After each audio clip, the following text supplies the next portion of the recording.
Hi guys, I'm Libertman, forced to be alone, free to decide how. Today we begin this journey. This is the first episode of the channel's practical series, where we examine what's happening to men today and why life can feel so confusing, empty, or aimless when you try to build relationships, friendships, or community, but nothing seems to work.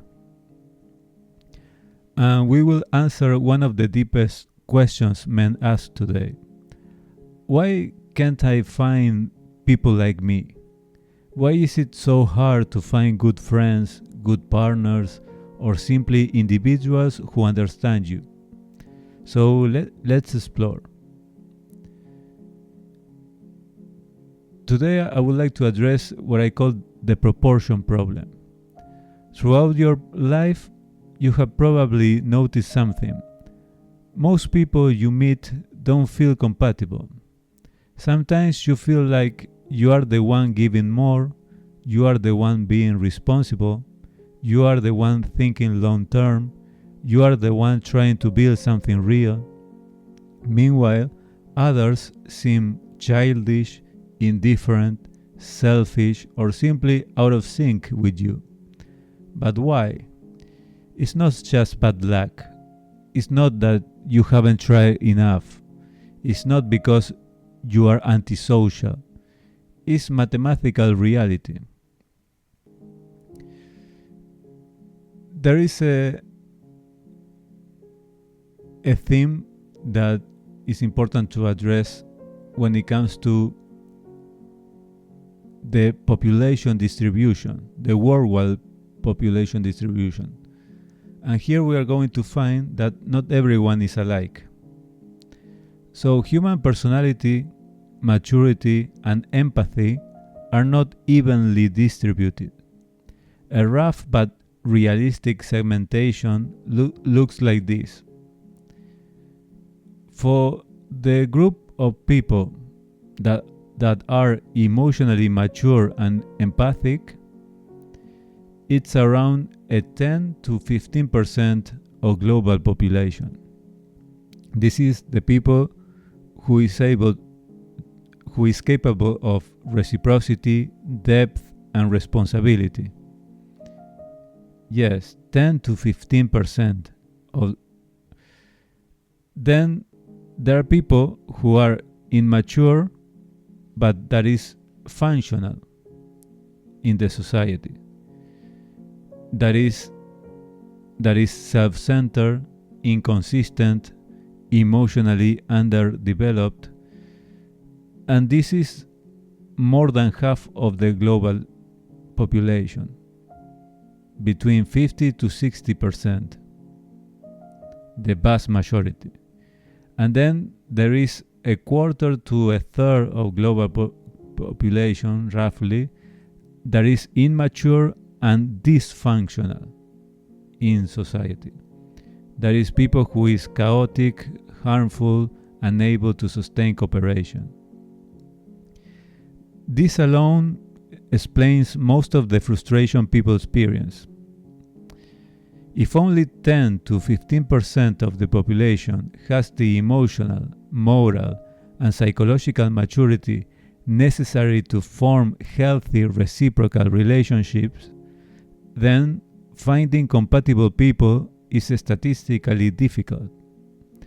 You are not crazy, you are not too picky, you are not failing, you are just part of a minority. So let's address a topic regarding that is about what are the minimum qualities required for compatibility. If we have to think whether you are too demanding, or you are thinking, or the other people tells you that you are too demanding or you are expecting too much. So let's delve into what are the minimum qualities required for compatibility. To form stable, healthy, reciprocal bonds, for friendship or romance or collaboration, a person needs several core traits, which are responsibility, self-awareness, emotional regulation, empathy, honesty, moral maturity, and reciprocity. These are basic, but most people do not have them developed enough to sustain balanced relationships. So yes, your experience is real. You rarely find people who align with your values, depth, or emotional maturity. So now let me introduce the C4PC model of the 4 personality macrogroups.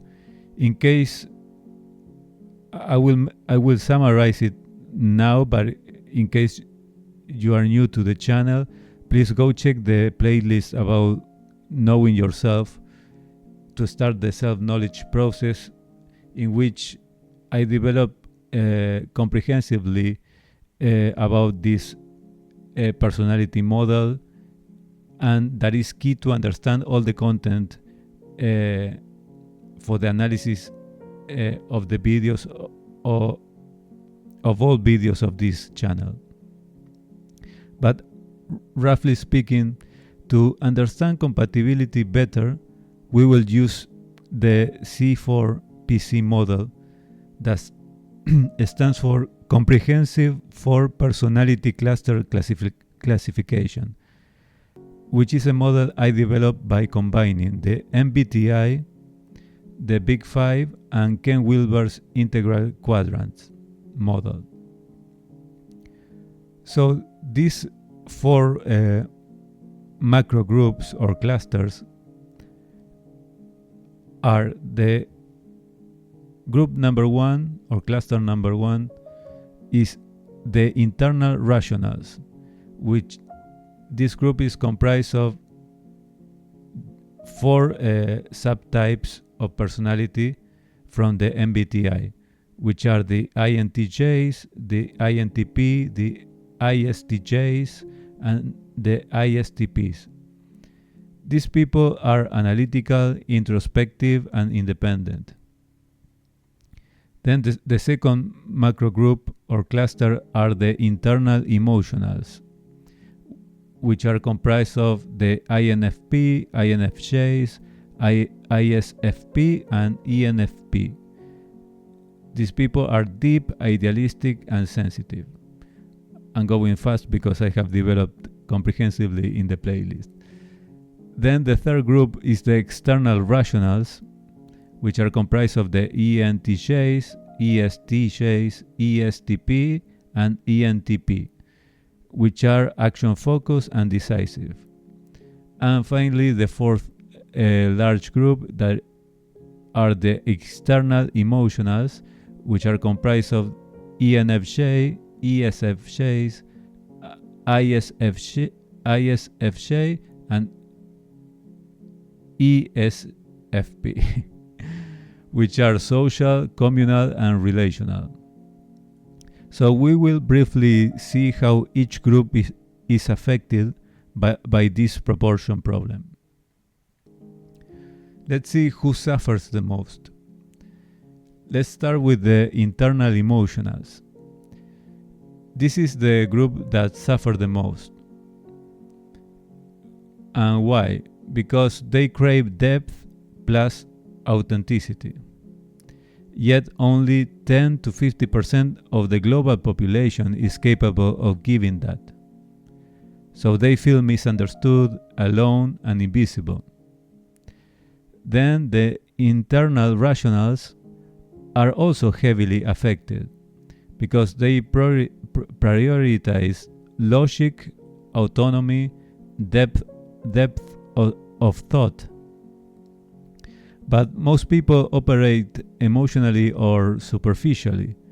So internal rational men struggle to find intellectual peers. In the case of the external rationals, they are moderately affected.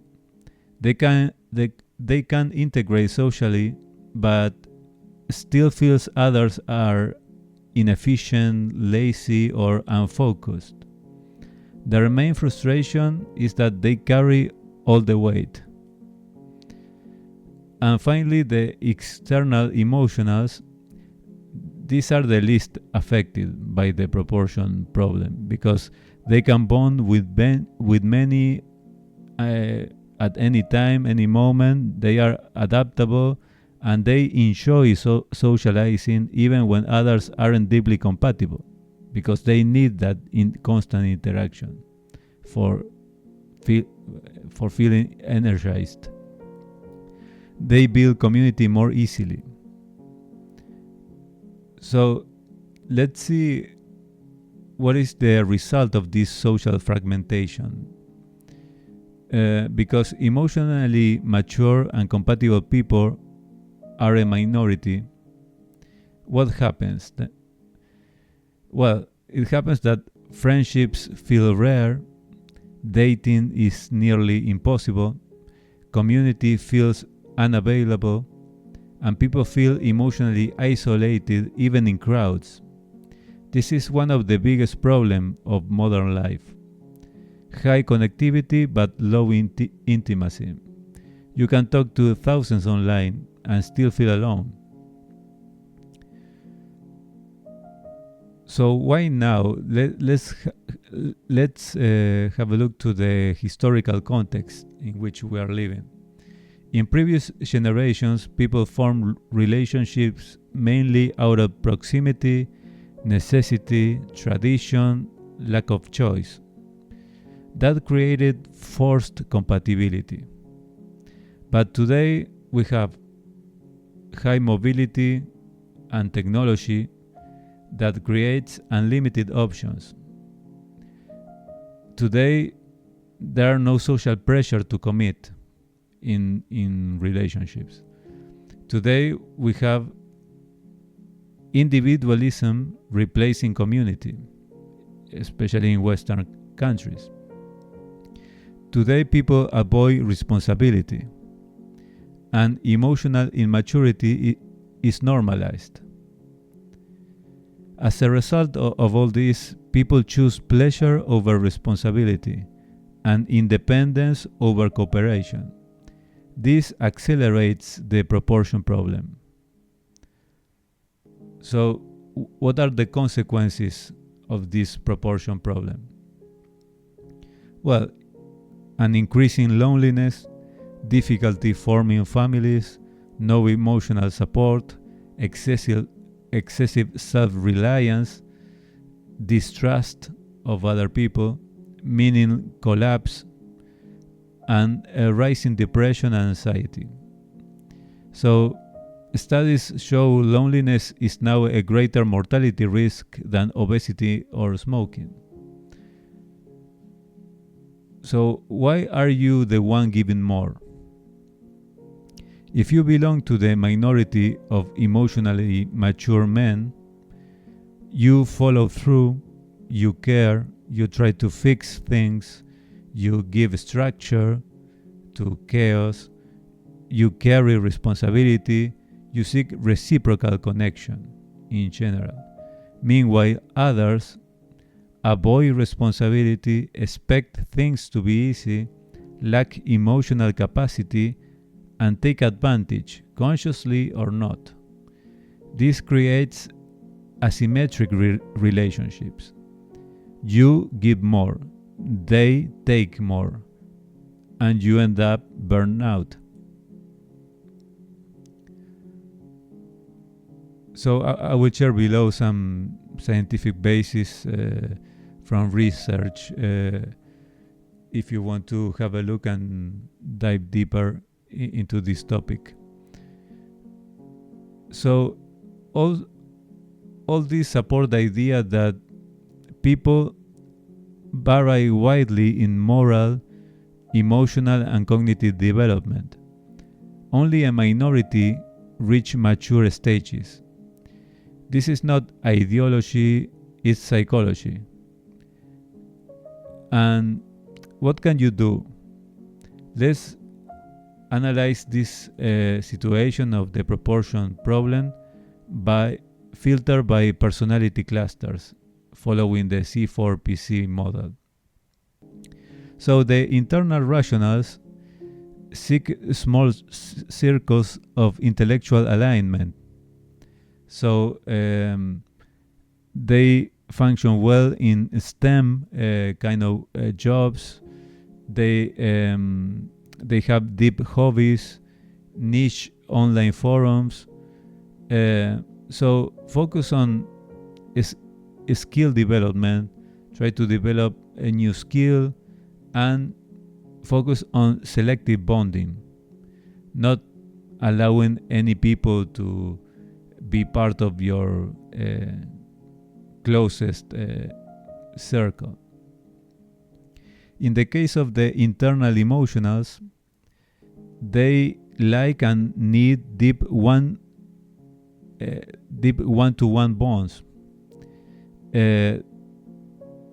They look for creative groups, and they look for philosophy, spirituality topics. So focus on art, maybe learning a new artistic skill, plus emotional expression. And focus on small and meaningful relationships. Don't pay attention too much for invitation to group activities in general, because they are not useful for you. In the case of the external rationals, they look for high performance environment in general. So entrepreneurship, leadership roles. So in this case, you have to focus in professional networks, in mastermind groups. You will feel like a fish in the water in this kind of events and groups. And lastly, for the external emotionals, they look for community roles in volunteering, teaching, local projects. So focus in social harness social harmony, and in group-based meaning, anything that leads to that. So it's important to remark that you are not broken, you are rare. So when you realize that you are emotionally mature, you want reciprocity, that you have values, you want meaningful connection, and most people don't, you begin to understand you are not the problem. The distribution of people is. This is the proportion problem. So if finding compatible people has been hard, it's not your fault. You are operating in a world where emotional maturity is rare, statistically rare. This channel exists to help you navigate that reality with clarity, wisdom, and honesty. And so in future videos, we're going to explore how to build meaning, create community, reinforce personal identity, heal loneliness, and using the C4PC model to make better decisions. So I hope this episode has been helpful. I'm planning to make more videos on different topics being analyzed by the C4PC model. So thank you for listening to this episode, and welcome to this channel and community. You finally found your place, and take care and see you next time.